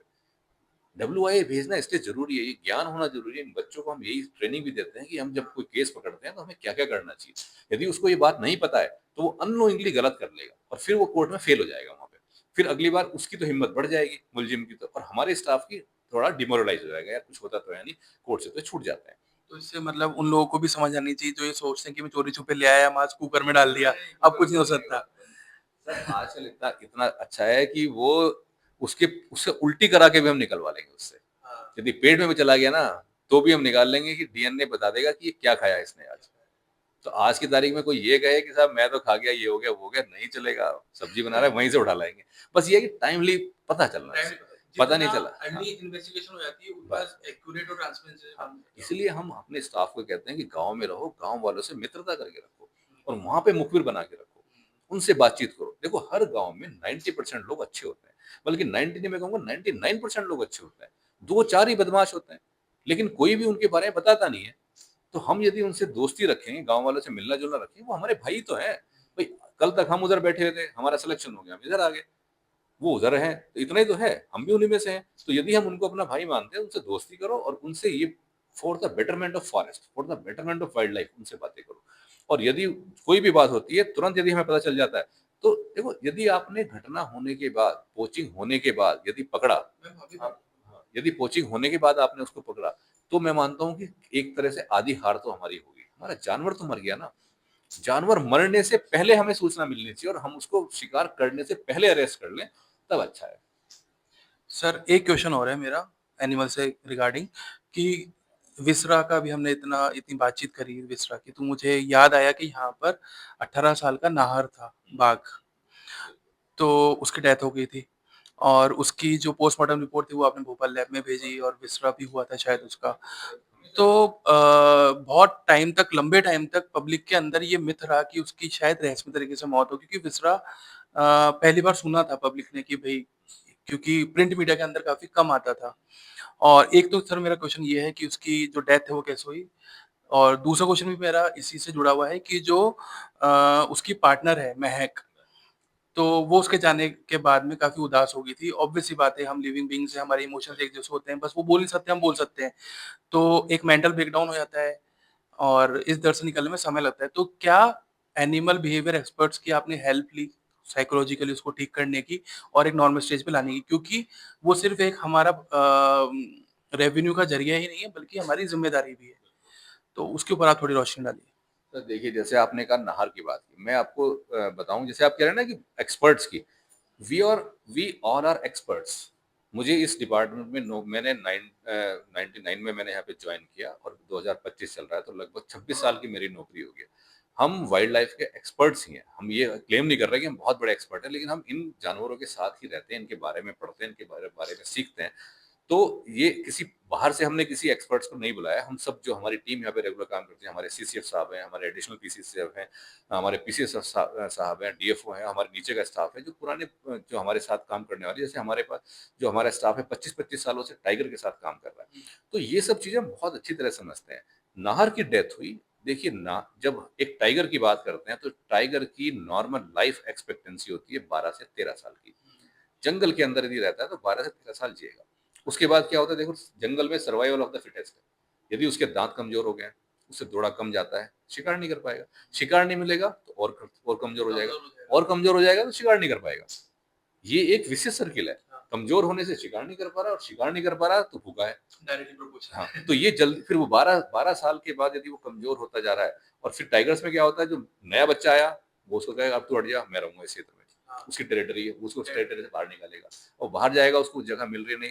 तो 12 से 13 साल में जंगल के अंदर एक टाइगर की डेथ जनरली हो जाती है। यदि कैप्टिविटी में रखा जाता है उसको, यानी कि हम उसको अपने जू में रख रहे हैं, तो हम उसको फूड भी दे रहे हैं, टेक केयर भी कर रहे हैं, वहां पे वेटरनरी ऑफिसर भी देख रहा है, तो उसकी एज 15 से 16 साल रहती है। 15-16 साल में जनरली उसकी डेथ हो जाती है। एक वजह से ह्यूमन बीइंग भी है, तो आप कितना भी ध्यान रखोगे 100 साल में तो मरेगा ही ना। 500 साल तो जिएगा नहीं वो, 100 जिएगा, कुछ बहुत ही अच्छा हो तो 110 साल जी लेगा, लेकिन एक लाइफ एक्सपेक्टेंसी होती है। अब नाहर की बात कीजिए आप, हम कह रहे हैं 15 से 16 साल में एक टाइगर की डेथ हो जाती है कैप्टिविटी में भी। नाहर की उम्र 16.5 साल थी, यानी कि वो 110 साल का आदमी हो चुका था। अब उससे क्या उम्मीद कर रहे इतना ज्यादा। उसका विसरा हमने भेजा, विसरा के सारे उसके जो वो थे पैरामीटर्स थे, सारे पैरामीटर्स नॉर्मल आए। कोई भी चीज ऐसी नहीं थी जिसमें उसमें संदिग्ध कह सकते हो आप कि उसको कोई चीज कम मिली है। खाना बिल्कुल फर्स्ट क्लास मिलता है, रहना बिल्कुल फर्स्ट क्लास, लेकिन एक टाइम है ना यार, हर एक की डेथ होनी है। कोई अमर तो है नहीं कि भाई टाइगर है वो हमारी कैप्टिविटी में तो अमर हो गया है, हमेशा जिएगा, नहीं। और दूसरी बात, महक की बात कर रहे हो, महक की उम्र है 20.5 साल। मैं कह रहा हूँ 15 से 16 साल में एक डेथ हो जाती है एक टाइगर की कैप्टिविटी में। हमारी महक मेरे ख्याल से जहाँ तक मेरा नॉलेज है, राजस्थान में इससे सीनियर कोई नहीं है। सबसे सीनियर है हमारी महक, 20.5 साल की, जो 16 साल में जिसकी डेथ होती है, ये वो 4 साल एक्स्ट्रा जी रही है आज, और आज भी बिंदास जीती है। आप उसकी अभी आवाज़ सुनोगे तो रोर पूरा सॉलिड आता है। हाँ, नाहर के जाने के बाद डेफ़िनिटली उसको शॉक लगा है। दोनों साथ रहते थे, खेलते थे, इवन मीटिंग भी अब तक होता था उनका। लेकिन अब उसकी डेथ होने से तो वो बट नेचुरल हुआ है। इसके लिए हम काफ़ी प्रयास कर रहे हैं, हमने भोपाल से भी कोशिश की है, जयपुर से भी हम लगातार लेटर लिख रहे हैं, लेकिन अभी हमें मेल मिला नहीं है। अब ये ऐसी चीज़ नहीं है कि मार्केट से खरीद लाओ। हाँ, वो आपने अब पहले टाइगर भी लाना है तो बताया। टाइगर ज़ू से लाएँगे। जंगल वाला हमें मिल भी जाएगा तो जंगल वाले को यहाँ नहीं छोड़ सकते हैं। तो ये थोड़ा इश्यू है, और डेफ़िनेटली उसको इमोशनल तो नीड है। उसमें हम भी एक्सपर्ट जितना हम जानते हैं, और हमारा स्टाफ और हमारे सीनियर सभी समझ रहे हैं इस बात को, बिहेवियर उसको बहुत दिक्कत है। और पहले भी मैं आपको बताऊँ, महक हमारे पास ही थी, हमारे से मतलब इसी डीसीएफ वाइल्ड लाइफ कोटा के अंडर में थी, ज़ू में रहती थी ये। इसको सीजेड ने जब यहाँ पे इंस्पेक्शन किया तो उन्होंने कहा ये अकेली है यहाँ पे, मेल नहीं है, तो हाँ, इसको वहाँ पे अकेले थे, भेजो। हमने पहले तो देखा। 2016 का मैंने रिकॉर्ड देखा था, 2016 में इसको इसीलिए यहाँ से कोटा से जयपुर भेजा गया था, बिकॉज़ शी वाज़ अलोन। तो मेट के लिए वहाँ पे हमने मेल था तो हमने इसको वहाँ पे भेज दिया था। अच्छा। अब यहाँ पे हम इसको लेके आए थे, भई यहाँ पे नाहर है, दोनों हैं, तो दोनों को अब यहाँ पे लेके आए थे। फिर अनफॉर्च्यूनेटली नाहर की डेथ हो गई और हमें दूसरा मेल मिल नहीं रहा है अभी। तो इसके प्रयास जारी हैं, और बिल्कुल जैसे ही मिलेगा हमें जल्दी-जल्दी लाने का हम प्रयास करेंगे। बिहेवियर उसको डेफ़िनिटली उसको प्रॉब्लम है, दिक्कत में है। ये तो है, मानते हैं हम इसको, लेकिन अब हम कुछ कर नहीं सकते इसमें, मतलब। बस जितना उसका ध्यान रख सकते हैं, वो ध्यान रख पा रहे हैं उसका। सर जीव रक्षा संस्था के बारे में आपने सुना होगा, जीव रक्षा संस्था। तो वहाँ के जो प्रेसिडेंट हैं, मोखराम जी, कोरोना के काल जब हुआ, जब कोविड अपने पीक पे था, तो उस टाइम जो हमारी वेस्टर्न राजस्थान की बेल्ट है, बीकानेर, चूरू, नागौर वाली, जो ये बेल्ट है, यहाँ पर 75 प्लस पीकॉक्स का तस्करी और उनकी निर्मम हत्या के मामले सामने आए थे। तो एक तो हमें पता है कि जो हम जनरली अभी जिन वाइल्ड एनिमल्स की बात कर रहे हैं और उनके ऊपर जो वन्यजीव संरक्षण अधिनियम 1972-62 लगता है, तो क्या नेशनल बर्ड के ऊपर और भी ज़्यादा कड़क नियम हैं? और अगर आपकी नॉलेज में है केस, तो इसके बाद में फिर क्या हुआ? वो लोग पकड़े गए, किस तरह की उनको सज़ा हुई? कुछ उसके बारे में बताइए आप। सर, जो आप केस पूछ रहे हैं जूझने वाला, उसका तो मुझे अभी नॉलेज नहीं है लेटेस्ट वहाँ पे क्या चल रहा है, पर मैं आपको इसके बारे में बता सकता हूँ कि पीकॉक जो है वो हमारा नेशनल बर्ड है और शेड्यूल 1 का एनिमल है। उसको यदि कोई मारता है तो वो नॉन बेलेबल है, और उसमें 3 से 7 साल की सज़ा का, मोस्ट प्रोबेबली उसमें 7 साल की सज़ा का ही प्रावधान रहता है। उसमें हम उसको जुर्माना लेके भी नहीं छोड़ सकते। कुछ केसेस के जो शेड्यूल 2 के एनिमल्स होते हैं, मान लो सपोज़ किसी ने तीतर को मारा है, तो तीतर वाले केस में हम उसपे 1 लाख का, 5 लाख का जुर्माना लगा के उसको हम फिर भी एक बार छोड़ सकते हैं। और लेकिन जब हम छोड़ते हैं तो वो बॉडी जो होती है, डेड बॉडी होती है, वो डिपार्टमेंट के पोजीशन में रहेगी, उसको नहीं मिलेगी वो।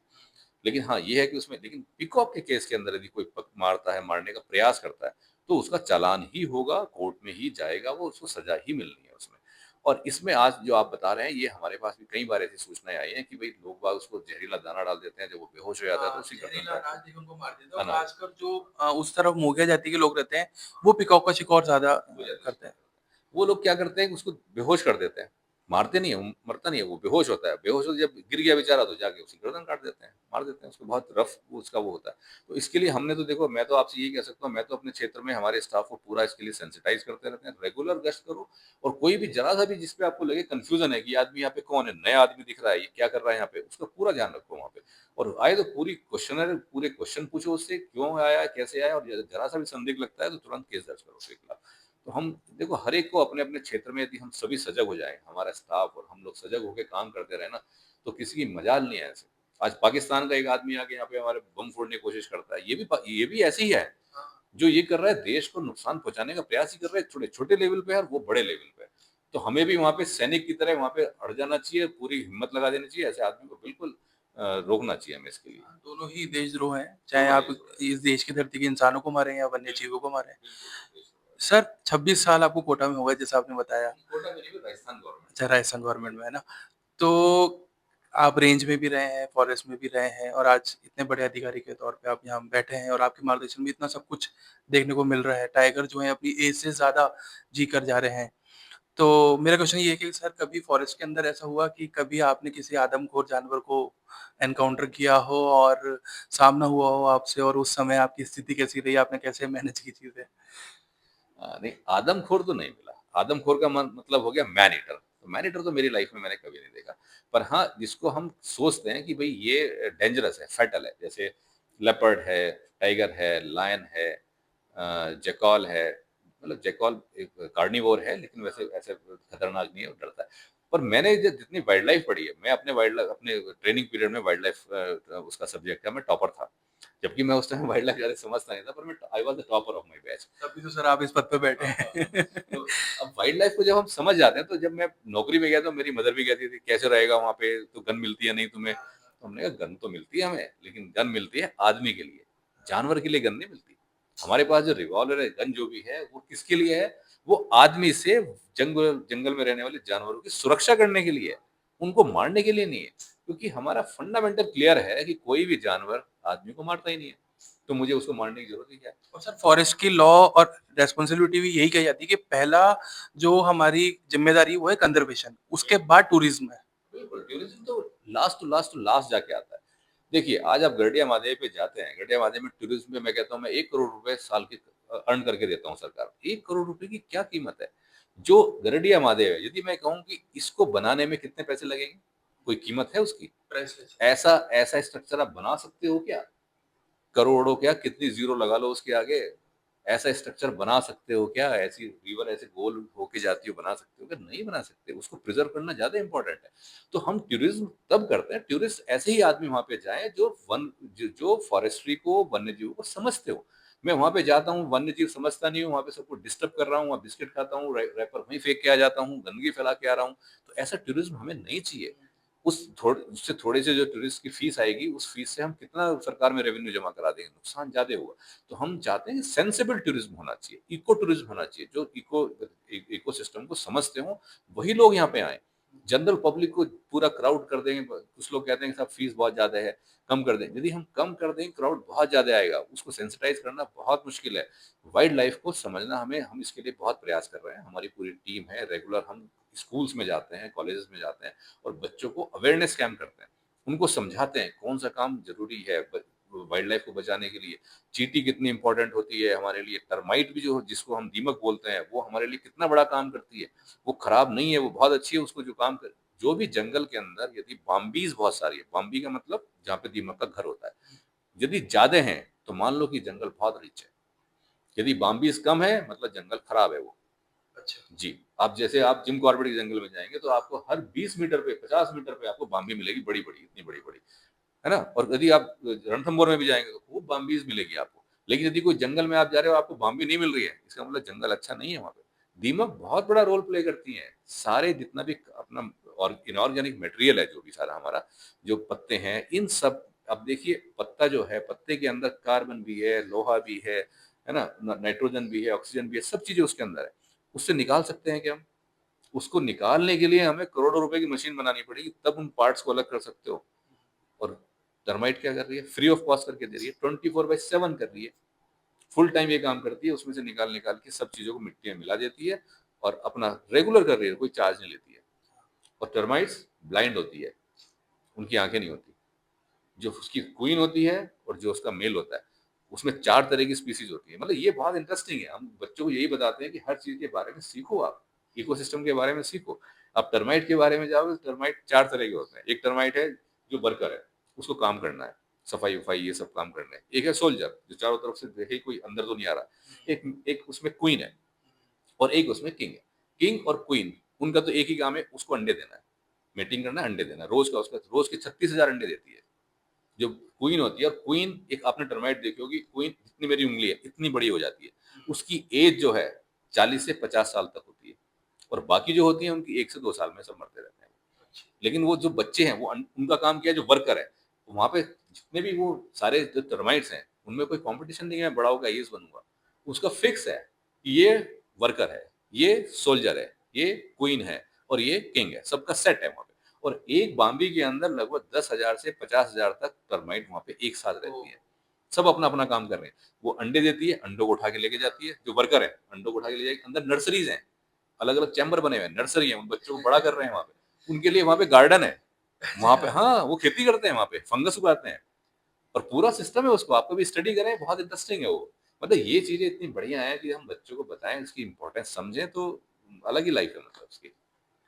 तो सर वो क्वेश्चन आपने स्किप कर दिया सर कि किसी ऐसे वन्य जीव से आपका कभी सामना हुआ हो? हुआ ही होगा सर, इतना लंबा देखिए, करियर है आपका। लेपर्ड के हम जब सेंसस में जाते थे तो मैं भैंसरोडगढ़ में पोस्टिंग थी मेरी, और मैं जीप से जा रहा था तो मेरे पास मेरी एक फॉरेस्ट गार्ड थी प्रेम कंवर जी।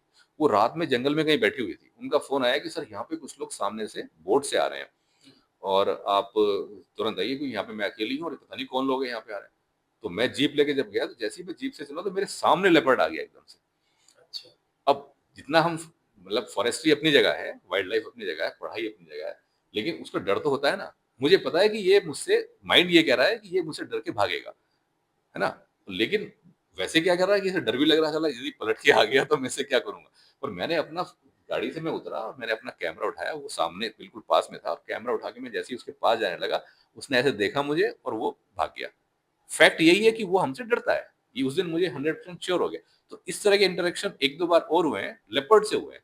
भालू से भालू से भी 1-2 बार हुआ है, पर कभी किसी भी भालू ने या लेपर्ड ने अटैक नहीं किया हमारे ऊपर, या उसने हमें ऐसे डराया भी नहीं। बस देखा उसने और वो अपना निकल गया वो।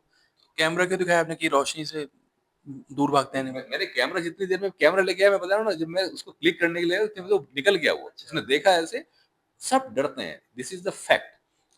को सिर्फ एक्सीडेंट ऐसी चीज़ है कि वो बुश में बैठा हुआ है, कहीं छुप के बैठा हुआ है। अचानक आप सामने आ गए, तो वो अब अपने डिफेंस में गए। डिफेंस में करेगा ना। अभी यहाँ पे जो हमारे यहाँ अभेड़ा बायोलॉजिकल पार्क के अंदर 2 साल पहले यहाँ पे घटना घटित हुई। एक हमारे यहाँ पे केयर टेकर थे, जो टाइगर को ही डील करते थे, पिछले 25 साल से डील करते थे। नाहर को डील करते थे, नाहर और दूसरे टाइगर्स को। और एक्सीडेंट हुआ, नाहर ने रामदयाल जी को मार दिया, यहाँ पे काट के। अब हुआ कि मैनेटर हो गया क्या? क्या हुआ? मैं उसमें जांच अधिकारी था, मैंने जांच की उसमें। जांच में ये पाया गया कि उनकी गलती नहीं थी, नाहर की गलती नहीं थी, गलती रामदयाल जी की थी और हमारे स्टाफ की गलती थी। उसने कुछ नहीं किया, वो तो उसने तो इंस्टिंक्ट, देखो एनिमल में क्या क्यों किया सर पर ऐसे? वो क्या हुआ, उसकी चोट लगी हुई थी नाहर के, एक इधर लगी हुई थी, एक दूसरी तरफ लगी हुई। तो हमारे एक स्क्वीज सेल होता है, दिखाऊंगा मैं आपको, उसमें ऐसी दीवार चलती है इस तरह से और वो जाके उसमें फंस जाता है। जैसे मैं यहाँ पे फंस गया, इसमें दीवार यहाँ पे आ गई। अब मैं बस रोड तो कर सकता हूँ एज ए लॉयन या एज ए टाइगर, मैं रोड तो कर सकता हूँ पर मैं हिल नहीं सकता, ऐसे मुझे फंसा दिया। अब वो आएंगे, अंदर आएंगे, हम उसको लॉक करने के बाद और उसको स्प्रे करना है, इंजेक्शन लगाना है, सब उसके लगा देते हैं। तो उसके हमने एक तरफ से स्प्रे किया यहाँ पे। तो उसने कहा रामदयाल जी ने कि सर इसको अभी पलटी देनी पड़ेगी, दूसरी तरफ स्प्रे नहीं हो पा रहा है, तो इसको लूज करो जिससे ये पलट के दूसरी तरफ है, फिर वापस इसको दूसरी तरफ स्प्रे कर देंगे। अब हमारे यहाँ डबल चेक होता है, उसमें जब जाते हैं तो एक दरवाजा होता है, फिर उससे निकल के आते हैं दूसरा दरवाजा होता है, और दोनों में प्रोटोकॉल है कि लॉक करने के बाद ही आप आगे बढ़ेंगे। तो उन्होंने उसको वहां से निकले, वे लूज करते हैं और वो रामदयाल जी बाहर आए। बाहर हमारे जो दूसरा स्टाफ बैठा था उनका ध्यान नहीं गया, तो वो उससे निकल के आए तो उन्होंने दरवाजा लॉक नहीं किया, खुला छोड़ दिया। फिर दूसरा दरवाजा था, वो भी निकल के आए, लॉक नहीं किया। 2 मिस्टेक करी रामदयाल जी ने, और यहाँ पे आके उन्होंने उसको लूज करना शुरू कर दिया। लूज किया तो टाइगर लूज हो गया, लूज हुआ तो बाहर चल के आया, उसने चल पड़ा। उसने कहा भाई रूटीन था उसका नाहर का, चल गया। एक दरवाजा खुला मिला और दूसरे दरवाजे में उसके पैर तो अंदर थे और मुंह उसका ऐसे बाहर था। अब इस टाइम में सबने देखा अरे टाइगर आ गया, टाइगर आ गया। जो बाकी थे वहां पे वो भाग के सब केयर टेकर के चैम्बर में अंदर घुस के उन्होंने बंद कर दिया। रामदयाल जी खड़े हुए थे सिर्फ। अब देखिए, जैसे अभी आप कह रहे हैं ना कि जब टाइगर सामने आएगा, लेपर्ड सामने आएगा, मेरा नॉलेज कितना काम करता है कुछ नहीं पता। उस टाइम में क्या एक्ट करूंगा वो तो तभी पता चलेगा जब टाइगर सामने आएगा। अभी मैं कितना भी ज्ञान बांट लूं यहाँ पे बैठ के कि ऐसा करना चाहिए वैसा करना चाहिए, पर जब टाइगर सामने आएगा तब कुछ और ही होगा। वहां पे उनको क्या हुआ, रामदयाल जी को, जबकि वो तो उसको केयर टेकर थे, यदि वो कहते ना नाहर अंदर जाओ तो शायद वो अंदर चला जाए। उन्होंने क्या किया, वहां से उतरे और टाइगर के मुंह पे हाथ रख के उसको अंदर किया कि अंदर जा। अच्छा। अब टाइगर को यदि मुंह पे हाथ रखोगे तो टाइगर तो जानवर है ना, उसे थोड़ी पता, उसको लगा ये मुझे क्या कर रहा है। उसको तो एक ही चीज आती है, धड़ाक से उसने यहाँ से पकड़ लिया। अब बताओ उसमें नाहर की क्या गलती है? नाहर की उसमें कोई गलती नहीं है, क्योंकि नाहर के मुंह पे हाथ रखा। अब देखो क्या हुआ, उसके बाद उसने पकड़ लिया यहाँ से और पकड़ के नीचे उतर गया। इतना से इतना बड़ा, मतलब 3 फीट बाई 3 फीट का वो गेट था, उसमें से उतर के नीचे आ गया। नीचे जितना यहाँ से 10 फीट की दूरी पे दूसरे गार्ड साहब खड़े हैं, जिनकी ड्यूटी थी, मुस्लिम था वो ऐसे खड़ा है और वो सामने उसको पकड़ के ऐसे बैठा, उसको देख रहा है सामने टाइगर। उसको लगा कि ये तो मुझे ही मार देगा, मतलब इसको तो मारी थी सामने, जैसे डेथ देखोगे तो आदमी गलत है। तो वो कह रहा कि साहब मैं तो अल्लाह अल्लाह अल्लाह अल्लाह ऐसे करता रहा, जोर से मैं चिल्लाया और वो आदमी उसने उसको उठाया और वो अंदर चलने लगा। अब उसके मुंह से वो छूट गया। अब देखो, वापस नाहर उठा और अंदर जा रहा है। वापस वो बाहर भी जा सकता था, तो खुल गया था, गेट खुला होता, बाहर भी जा सकता था, वो बाहर नहीं गया, अंदर गया। बॉडी वहीं छोड़ दी उसने, ना खाया ना कुछ। अंदर गया, अंदर जाके ऐसे अपनी दुम दबा के ऐसे बैठ गया। कि जैसे उससे कोई गलती हो गई। तो टाइगर की क्या गलती है? वो तो एक्सीडेंट था। एकदम से सामने आके उन्होंने ऐसे हाथ लगाया, उसको समझ में आया पता नहीं ये क्या हो उसने गया। अपने डिफेंस में रिवर्ट किया था, उसको लगा कि हो सकता है मेरा मुंह दबा रहे हो। हाँ, उसे पता नहीं क्या कर रहे, तो उसे तो एक ही चीज आती है, उसे तो उन्होंने पकड़ लिया एकदम से। और उसके बाद देखो अंदर वापस जाके बैठ गया, नहीं तो बाहर निकल जाता वो तो। गिल्टी फील कर रहा था वो गिल्टी अंदर। फील कर रहा था। 2 दिन तक उसने ऐसे ही बैठा रहा, वो कुछ नहीं किया, उसने चुपचाप बैठा रहा। फिर उसको उस लड़के ने भाग के आके उस दरवाजे को बंद किया, लॉक किया, तब सब वापस आए बाहर। फिर खैर सब जो हुआ वो तो हुआ, लेकिन इस इंसिडेंट के अंदर मैंने जो निष्कर्ष निकाला उसमें ये दिस वाज एन एक्सीडेंट। क्योंकि मैं ये नहीं कह सकता रामदयाल जी ने गलत किया, क्योंकि यदि उस जगह मैं हूं तो मुझे पता नहीं मैं कैसे एक्ट करूंगा। टाइगर सामने खड़ा होता है, खुला खड़ा होता है, तो आप नहीं कह सकते कि आप कैसे एक्ट करोगे। वो तो उस टाइम में जो हुआ तो हुआ बस वो। पर हाँ, वो मैनीटर नहीं था। नार was not a man-eater, man-eater नहीं था, उसने खाया नहीं उसको। इसलिए कहते हैं कि टाइगर का नेचर प्रेडिक्ट नहीं कर सकते। बिल्कुल, किसी भी एनिमल का नेचर हम प्रेडिक्ट नहीं कर सकते। हम ह्यूमन बीइंग का नहीं कर सकते। हम अपने अपने बच्चों का, अपनी वाइफ का, अपने फादर का नहीं कह सकते कब कैसे रिएक्ट करें, कभी बदल सकता है, कुछ भी हो सकता है। तो ये तो बिल्कुल ही अनप्रेडिक्टेबल है। उसमें तो हम फिर भी कह सकते हैं भाई इतने साल से हम साथ रहते हैं, ऐसे करेंगे। पर एनिमल देखो, उस वो एनिमल क्या है, वो जिसे कहते हैं कि वो दिमाग नहीं लगाता है, उसकी इंस्टिंक्ट होती है। जब आप ऐसे देखें कि कबूतर ने या किसी बर्ड ने बच्चा दिया है ना, उसका बच्चा सपोज गिर गया, नीचे गिर गया और डेथ हो गई उसकी, तो वो रोता नहीं है। कबूतर या चिड़िया ये नहीं रोएगी मेरा बच्चा मर गया, मैं ये हो गया, कुछ नहीं। वो तुरंत वहां से उड़ के जाएगी, उसने देखा है तो डेथ होगी, गए। अब वो नई ब्रीडिंग की प्लानिंग करेगी कि दूसरा बच्चा कैसे होगा, वो ये प्लानिंग करेगी। उसमें ये इमोशंस नहीं होते हैं। जब बच्चा उससे खाना मांगता है, चू चू चू चू ऐसे करता है, आपने देखा होगा ऐसे, तो उसको ये फीलिंग नहीं आ रही कि मेरा बच्चा बहुत भूखा है, उसको परेशानी हो रही है, जल्दी खाना लाओ, ये फीलिंग नहीं होती उसको। अच्छा। उसको क्या फीलिंग होती है? उसको बायोलॉजिकल फीलिंग है। ये चू चू चू चू यदि कर रहा है तो उसकी बायोलॉजिकल फीलिंग आ रही है कि इसके मुंह में कुछ डालना है। वहाँ इमोशनल नहीं है वहाँ पे। अच्छा। ये मैं अपने अपने आइडियाज नहीं बता रहा हूँ, ये जो रिसर्च बेस बता रहा हूँ। हाँ, ये जो सालिम अली साहब की किताब मैंने पढ़ी है, उन्होंने ये पूरा एक्सप्लेन किया हुआ है इसके अंदर। उन्होंने पूरा इस पे रिसर्च किया है कि वो फीलिंग्स वहाँ पे नहीं है, वहाँ पे वो बायोलॉजिकल एक्टिविटी है कि जब वो ऐसे-ऐसे करेगा तो वो उसको उसमें खाना रहती है बस। This is the thing. Sir 2 political questions हैं मेरे पास में, अगर आप उनका आंसर करना चाहें तो आप करिएगा। जो हमारा कोटा ज़ू है अभी जहाँ पर नयापुरा में, वहाँ पर अब एक स्पोर्ट्स कॉम्प्लेक्स बनने का बातचीत चल रही है, ऐसी हवा चल रही है कोटा के अंदर कि सरकार जो है स्पोर्ट कॉम्प्लेक्स यहाँ पे बनाने का प्लान कर रही है। लेकिन जो कोटा के लोग हैं और जो फॉरेस्ट डिपार्टमेंट है, शायद वो इसके लिए अभी रेडी नहीं है, क्योंकि 1905 में ये प्रॉपर्टी बनी थी, जो कि कोटा की पहचान भी है, लेगेसी भी है और एक हमारा प्राउड भी है कि भई कोटा ज़ू यहाँ पर हुआ करता था अंग्रेज़ों के ज़माने में और आज भी वो चलता आ रहा है। भले ही वहाँ पे अभी 2 एनिमल्स या 3 एनिमल्स होंगे, बाकी आपने यहाँ पे कर लिया है, बट वो एक रनिंग स्टेज पर है अभी भी। तो उसमें अभी आपका क्या विचार है कि उस प्रॉपर्टी के साथ अभी छेड़खानी करनी चाहिए, कुछ नया निर्माण करना चाहिए या इस लेगेसी को कंटिन्यू रखना चाहिए एक पहचान के तौर पे? सर देखिए, मेरी यहाँ पे जैसे आज पोस्टिंग है और मैं इसको ऐसे देखता हूँ कि जैसे हमारे पास केडीए से लेटर आया था कि भाई इस लैंड पे स्पोर्ट्स कॉम्प्लेक्स बनाने का प्रस्ताव है गवर्नमेंट से। तो मैंने उसमें जो टेक्निकल चीज़ें हैं वो मैंने उनको बता दी कि सर ये फॉरेस्ट लैंड है। फॉरेस्ट लैंड को यदि आप किसी और पर्पज़ के लिए यूज़ करते हैं तो आपको इसके लिए डाइवर्जन कराना पड़ेगा, सुप्रीम कोर्ट से परमिशन लेना पड़ेगा। यदि सपोज़ सुप्रीम कोर्ट परमिशन दे देती है, देन हू एम आई? तो मैं कौन होता हूँ उसको कहने वाला कि भई ये होना चाहिए, नहीं होना चाहिए। और इसमें पर हाँ, मैंने ये पॉइंट ज़रूर लिखे हैं कि उसके अंदर 100-200 साल पुराने वृक्ष हैं, उसके ऊपर बहुत सारी चिड़ियाएँ रहती हैं। तो यदि कुछ भी आप यहाँ पे बनाएँ, कॉम्प्लेक्स बनाएँ, तो इन पेड़ों का ज़रूर ध्यान रखा जाए और उनको ना किया जाए। और तीसरा ये भी मैंने लिखा कि 1905 से यहाँ पे चिड़ियाघर है, जो कि एक हेरिटेज की तरह से है। इतने पुराने टाइम से बने हुए पुराने केजेज़ हैं। यदि इस एरिया को रिहैबिलिटेशन वाइल्ड लाइफ के लिए यूज़ किया जाए या रेस्क्यू सेंटर की तरह यूज़ किया जाए, तो ज़्यादा अच्छा ऑप्शन होगा। बाकी तो देखिए गवर्नमेंट की पॉलिसी है, गवर्नमेंट जैसे कहेगी हमें तो उस तरह से उसको फॉलो करना है। और सुप्रीम कोर्ट यदि परमिशन देता है लैंड डाइवर्जन के लिए, तो हम उसको मना नहीं कर सकते, वो तो उसके लिए रहेगा। बाकी कोटावासी जो हैं, उनके अपना कोई भी व्यू हो सकता है, वो यहाँ से अटैच हैं। हम तो देखिए हमारी पोस्टिंग हुई है यहाँ पे, आज मैं यहाँ पर हूँ, कल को हो सकता है मैं जैसलमेर चला जाऊँ, हो सकता है मैं झुंझुनू चला जाऊँ, कहीं भी पोस्टिंग हो सकती है। लेकिन जो लोग यहाँ के रहने वाले हैं, उनकी भावनाएँ उनसे जुड़ी हुई हैं, उनका पॉइंट ऑफ व्यू अलग हो सकता है। तो वो तो वही बता सकते हैं कि भैया कि इसको रखना चाहिए। हाँ, मेरा इतना ज़रूर है कि भई वहाँ की जो ग्रीनरी है, उसको जरूर मेंटेन रखा जाए, उसको डिस्ट्रॉय ना करके। सालों की मेहनत है। सालों की मेहनत, उसमें 200 साल पुराने वृक्ष है, तो हम इस तरह से प्लानिंग करें। स्पोर्ट कॉम्प्लेक्स भी यदि कोई बनाता है, सुप्रीम कोर्ट कह देता है वही बनाना है, तो भी हमें ये इस तरह से प्लानिंग की जाए, उन वृक्षों को बचाते हुए वहां पे बाकी सारे स्ट्रक्चर हमें बनाने चाहिए।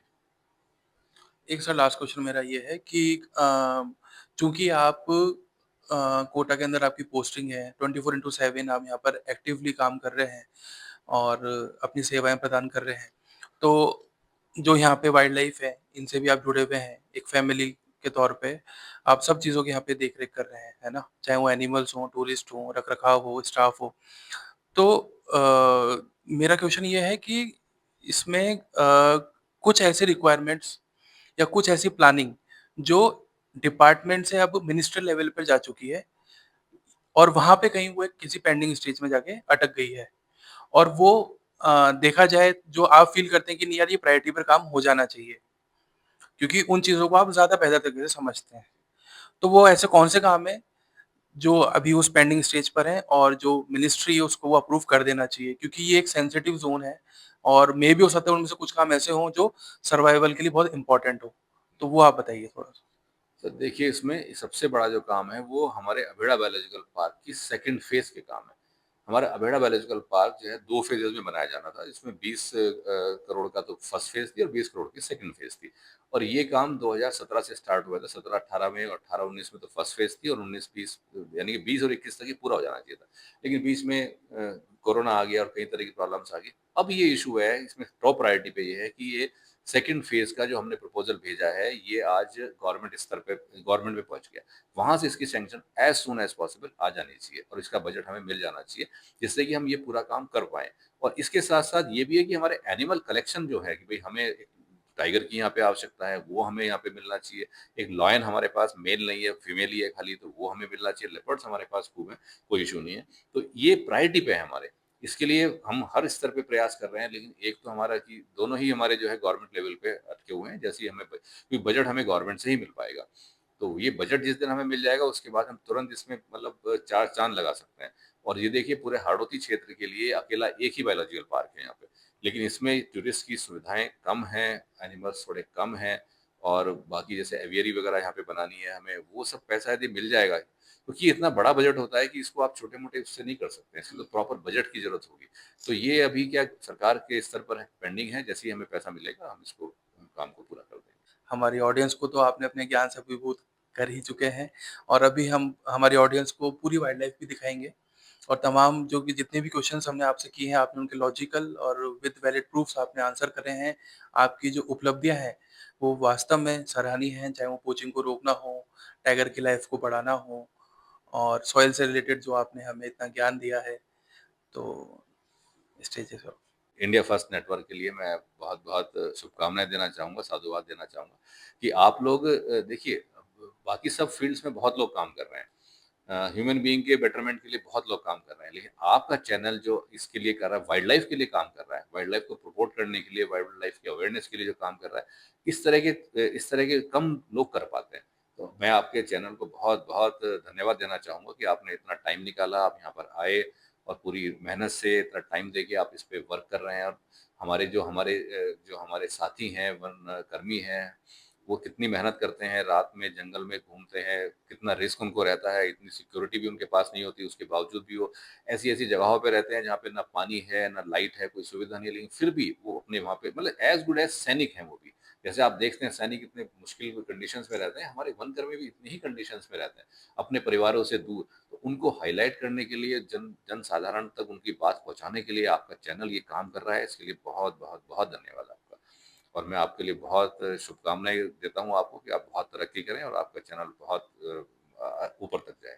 Thank you so much sir हमारे जुड़ने के लिए। हम आपके उज्जवल भविष्य और सद्जीवन की कामना करेंगे। आगे भी इसी तरह के पॉडकास्ट के लिए आप उपलब्ध रहें, मौका दें और आपका आशीर्वाद बना रहे। Thank you so much.